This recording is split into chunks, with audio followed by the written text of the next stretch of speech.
كان أشد الناس حياء، يعني مثل ما نقول ما يحرج الآخرين. إذا أخطأ، إذا أراد أن يعلم، أراد أن ينبه، فكان عليه الصلاة والسلام يقول: ما بال أقوام يقولون كذا وكذا. وإذا أخطأ أحد يأتي إليه عليه الصلاة والسلام بهدوء، بعبارة لطيفة، لا يعاتبه عتابا شديدا، لا يوبخه.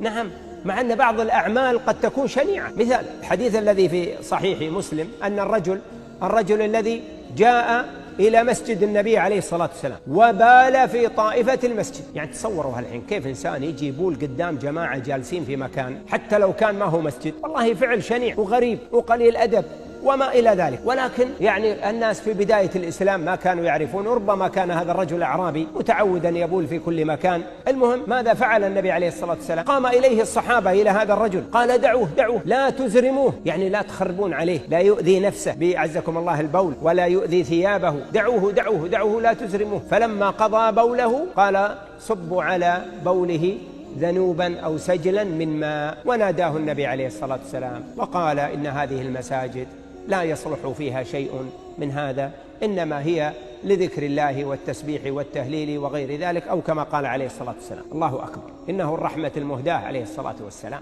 نعم، تصور اليوم واحد يفعل هذا عندنا اليوم، ماذا سنفعل به ونشن عليه ونتكلم وإلى آخره. فلذلك انظر إلى لطفه ورحمته عليه الصلاة والسلام.